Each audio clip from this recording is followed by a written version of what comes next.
Of you Nandishwar E classes में आपका स्वागत है।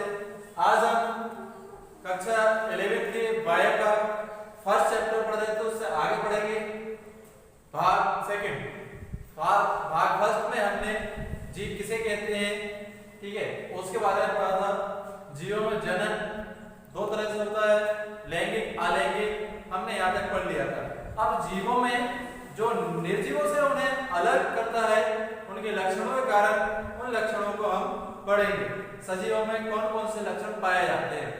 पहला लक्षण पढ़ चुके थे, जो पिछली वीडियो थी उसमें हम पहला वाला था, जिसमें वृद्धि वाला हम पढ़ चुके थे कि प्रत्येक जीव वृद्धि करता है और एक निश्चित समय बाद वो वृद्धि रुक जाती है। खास तौर पे जीवों में, पालतू में नहीं, पालतू में निरंतर काल तक उनमें वृद्धि होती है, पर जीवों में एक निश्चित समय के बाद उनकी शरीर की वृद्धि रुक जाती है। पर कोशिकाओं की वृद्धि नहीं रुकती है। मैं पहले भी समझा चुका था, कोशिकाएं लगातार बढ़ती रहती हैं। हमारे शरीर में, मनुष्य के शरीर में करीबन अरबों कोशिकाएं पाई जाती हैं जो लगातार वृद्धि करती रहती हैं। शरीर की वृद्धि तो रुक जाती है, पर कुछ विशेष अंगों की वृद्धि नहीं रुकती है। जैसे कभी हमें कोई चोट लग जाती है, घाव का बढ़ना ये कोशिकाओं के कारण होता है। कोशिकाएं लगातार वृद्धि करती रहती है। इसी कारण हमें जब भी कोई घाव लग जाता है, उस घाव के कारण हमें वो क्षतिपूर्ति हो जाती है। इससे आपने देखा होगा, कुछ जानवरों में देखा होगा, जैसे छिपकली है, छिपकली की पूंछ टूट जाने के बाद दूसरी पूंछ आ जाती है, आपने देखा होगा। कारण क्या है? कोशिकाओं में वृद्धि के कारण उनके अंगों में वृद्धि होती रहती है। तो फर्स्ट वाला पॉइंट था, मैं पहले समझा चुका था वृद्धि, पर वो क्या था, सजीवों का एक विशिष्ट लक्षण नहीं था। मैं ये बता चुका था, सजीवों का वृद्धि विशिष्ट लक्षण नहीं था, क्योंकि हमने निर्जीवों में भी बाह्य वृद्धि देखी थी। जैसे मैंने बताया था आपको, पर्वतों की ऊंचाई बढ़ना। जैसे मैंने एक बहुत अच्छा उदाहरण दिया था, जो जहां माउंट एवरेस्ट के बारे में दिया था। जहां हमारा माउंट एवरेस्ट है, वहां जो विश्व की सबसे ऊंची चोटी है हिमालय की, माउंट एवरेस्ट, वहां पहले हिमालय की जगह बहुत आज से करोड़ों साल पहले तैतीस सागर हुआ करता था। उसकी जगह धीरे धीरे कण के ऊपर कण जमा होते गए, बाह्य वृद्धि के कारण आज एक विशाल हिमालय पर्वत खड़ा हुआ है। ऐसे रेगिस्तान में रेत पर्वतों में वृद्धि होते हुए देखा होगा। तो इस वृद्धि निर्जीव भी कर रहे हैं और सजीव भी कर रहे हैं, पर सजीवों में आंतरिक वृद्धि होती है, निर्जीवों में बाह्य वृद्धि होती है। इसलिए हम इस लक्षण को, वृद्धि वाले लक्षण को हम विशेष लक्षण नहीं कह सकते। जी हमने पहले वीडियो में इतना पढ़ लिया था। आज हम पढ़ते हैं दूसरे वाला पॉइंट से, जनन। जनन प्रत्येक सजीव में पाया जाता है, पर इसमें भी कुछ अपवाद है। जनन हर जो जीव, चाहे पादप हो चाहे जीव जंतु हो, सब में जन्म पाया जाता है, पर इसमें भी कुछ अपवाद हैं। जैसे खच्चर, आपने खच्चर के बारे में सुना होगा। खच्चर जनन नहीं करता है, जे सजीवों में एक अपवाद है। कामगार मधुमक्खी, मधुमक्खी का आपने छत्ता देखा होगा, बहुत सारी मधुमक्खी रहती हैं, पर उनमें से प्रत्येक मधुमक्खी जनन नहीं करती। कामगार मधुमक्खी वह होती हैं जो शहद को इकट्ठा करते हैं, वो कभी भी जनन की क्रिया नहीं करती। उनमें जो रानी मक्खी रहती है वो जनन की क्रिया करती है। इसके बाद अनुवर्ग मानव, कुछ मनुष्य प्रजाति में भी कुछ ऐसे होते हैं जो जनन की क्रिया नहीं कर सकते। इसलिए हम इसे कह सकते हैं जनन जीवों का एक विशिष्ट लक्षण नहीं है, क्योंकि निर्जीव भी जनन नहीं कर सकते। यहाँ सजीवों में भी कुछ अपवाद हैं जो जनन नहीं कर सकते। जैसे मैंने आपको एक दो नाम बताए हैं, मनुष्य में अनुवर्ग मानव बताया है, खच्चर बताया है, कामगार मधुमक्खी बताई है, यह जनन नहीं कर सकते। तो ऐसे हम सजीवों का विशेष लक्षण नहीं कह सकते। विशेष लक्षण वह होते हैं जो सिर्फ सजीवों में ही पाए जाते हैं, उसे विशेष लक्षण कह सकते हैं।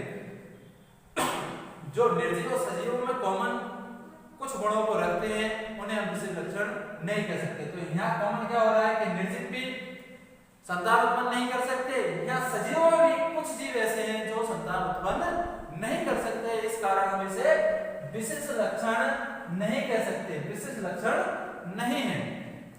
इसके बाद आता है उपापचय क्रिया, इसे विशिष्ट लक्षण कहा जाता है। तो ये कैसे कहा जाता है? पहले उपापचय की क्रिया परिभाषा क्या है मैं वो आपको बता देता हूं। आपकी जो नोटबुक है आप उसमें आपकी दी है, आप उसको पढ़ लेना। मैं आपको परिभाषा बहुत अच्छे से समझा देता हूं।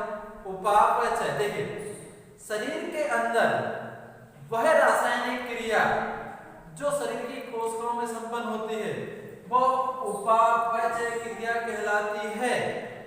ये विशेष लक्षण है।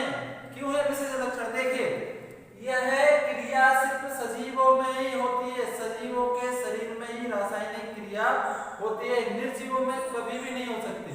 हाँ, अपन अगर सोचे इसे लैब में कर सकते हैं, पर लैब में जे हो सकती है पर जैविक नहीं होगी, शरीर जीवित शरीर में नहीं होगी। जे कब जब जीवित शरीर में होगी तभी इसे हम जैविक का गुण कहते हैं। इसलिए उपापचय एक विशिष्ट लक्षण है, क्रिया का है एक विशिष्ट लक्षण है। तो उपापचय की एक बार डेफिनेशन और सुन लें। वह क्रिया जो शरीर के अंदर रासायनिक क्रिया होती है या शरीर की कोशिकाओं में रासायनिक क्रिया होती है उसे उपापचय क्रिया कहा जाता है। इसके बाद आता है संवेदनशीलता। चौथा वाला पॉइंट है आपका संवेदनशीलता। ध्यान से, संवेदनशीलता या अनुकूलता।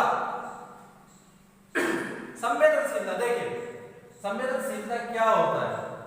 हम वातावरण के अनुसार उस चीज में महसूस करना वो संवेदनशीलता कहा जाता है। जैसे देखिए, संवेदनशीलता में आपको कहीं कोई सुई चुभी, आपको तुरंत एहसास हुआ उसका कारण क्या है? संवेदना। आपकी जो एक सूचना वाहक कोशिका होती है उनके माध्यम से आपको सूचना, उसे संवेदनशीलता कहा जाता है। आप किसी कार्य को कर रहे हैं, कार की गति को देखकर या कार के गुणों को देखकर हम उसके बारे में उसके गुणों की पहचान कर लेते हैं, वो संवेदनशीलता कहा जाता है। जैसे हम किसी व्यक्ति से मिलते हैं, उससे कुछ समय के हम वार्तालाप करते हैं, वार्तालाप के बाद हम उसके गुणों की पहचान कुछ हद तक कर लेते हैं। वो कहां से हुए? हमारी संवेदना के आधार, संवेदनशीलता।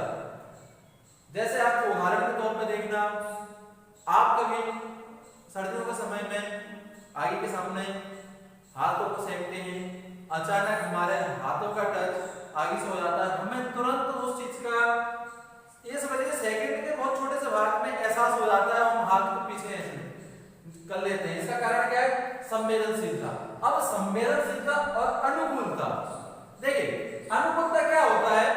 संवेदनशीलता के साथ जब हम वातावरण में अपने आप को एक विशिष्ट तरीके से ढाल लेते हैं उसे अनुकूलता कहा जाता है। जैसे देखिए, गर्मियों में शरीर से पसीना निकलना, ये क्या दर्शाता है? जो गर्मी को कम करने के लिए पसीना बाहर निकालता है हमारे शरीर को ठंडा करने के लिए, वो क्या करता है? वातावरण के अनुसार हमें ढाल देता है। सर्दियों में कभी आपको पसीना नहीं आएगा नॉर्मली। क्यों? सर्दियों में पसीना निकालने की आवश्यकता नहीं, क्योंकि हमारी बॉडी को टेम्परेचर को बढ़ाए रखना है। वो क्या होगा? वातावरण के साथ हमारा जो शरीर है वो अनुकूलित हो गया, इसे अनुकूलता कहा जाता है।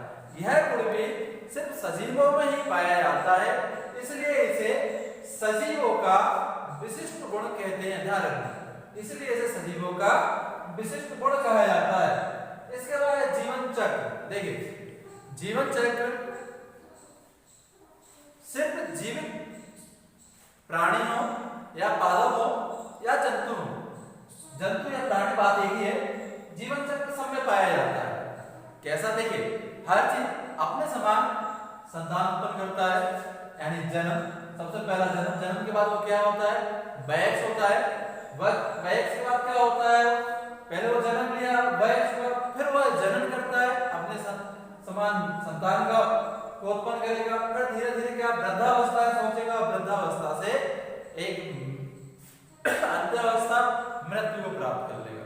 फिर यह लगातार, फिर एक नया फिर जन्म लेगा। एक जीवन चक्र लगातार चलता रहता है, ऐसे साइकिल, ठीक है, जो लगातार इसे जीवन चक्र कहा जाता है। नए जीव का जन्म लेना, वयस्क होना, फिर नई संतान को फिर जन्म देना और वृद्धावस्था के बाद मृत्युवस्था को प्राप्त करना, फिर एक नए जीव को जन्म, ये लगातार क्रिया से जीवन चलते रहते। यह भी एक विशिष्ट लक्षण है। यह क्रिया सिर्फ जीव ही कर सकते हैं, ना कि निर्जीव। आप देखें निर्जीव जैसे कोई पत्थर है, क्या वो एक पत्थर से दूसरे पत्थर को उत्पन्न कर सकता है? या कोई सूखी हुई लकड़ी है या ईंट है, या मैं कह सकता हूँ यह एक चौक निर्जीव है। यह क्या अपने समान संतान को उत्पन्न या अपने समान दूसरी चौक को उत्पन्न कर सकती है? नहीं। तो यह विशिष्ट लक्षण का है, यह सिर्फ सजीवों में पाया जाता है, निर्जीवों में नहीं पाया जाता। तो हमने कितने 5 पॉइंट हो गए। अभी कल हमने इससे पहले वीडियो में एक पढ़ा था, जो दूसरा, तीसरा, चौथा, पांचवा, ठीक है। इसका देखिए छठवां देखिए आप, जैव द्रव। जैव द्रव कोशिका के अंदर पाया जाने वाला द्रव, जिसमें आप कोशिका के अंदर कोशिका केंद्र भी होता है, कोशिका जालिका भी होती है, माइटोकॉन्ड्रिया होती है। आपने पढ़ा होगा 10th क्लास में कोशिका के विभिन्न भागों का नाम के बारे में, ठीक है, केंद्रिका, केंद्र जालिका, ठीक है। और जो द्रव रहता है कोशिका में क्या रहता है, प्रत्येक जितनी भी कोशिकाएं रहती हैं उनके अंदर एक द्रव पाया जाता है, ठीक है। संपूर्ण जैविक क्रिया, जितनी भी जैविक क्रिया होती हैं, सांस लेना, ठीक है, संपूर्ण जैविक क्रियाएं काय में संपन्न होती है? कोशिका द्रव में संपन्न होती है। पाचन क्रिया के सारे संपूर्ण जितनी भी जीव की क्रियाएं, चाहे पाचन क्रिया हो या श्वसन क्रिया हो, ये सारी क्रियाएं कोशिका द्रव में ही संपन्न होती है। यह भी एक विशिष्ट लक्षण है, क्योंकि यह निर्जीवों में नहीं होती है, सिर्फ जीवित में पाई जाती है कोशिकाओं की क्रिया। समस्त रासायनिक और भौतिक क्रियाएं संपन्न होती हैं। समस्त रासायनिक और भौतिक क्रियाएं, यह सारी क्रियाएं कहाँ संपन्न होती हैं? आपकी जैव द्रव में ही संपन्न होती हैं। ध्यान रखना इस चीज का, बहुत इंपॉर्टेंट क्वेश्चन है। जो जीवित की रासायनिक या भौतिक क्रियाएं हैं कहाँ संपन्न होती हैं? आपके एक जैव द्रव में संपन्न होती है। ऐसे अपने कितने, ये भी क्या है? विशिष्ट गुण है, ध्यान रखना, यह भी एक विशिष्ट गुण है, जीवों का विशिष्ट गुण है, ध्यान रखना। तो अभी तक हमने जो पढ़े इससे, तो इनमें हमने 6 पॉइंट पढ़े हैं। 6 पॉइंट में 2 थे जो आपके शुरू वाले, तो विशिष्ट गुण नहीं थे। जो तीसरा, चौथा, पांचवा,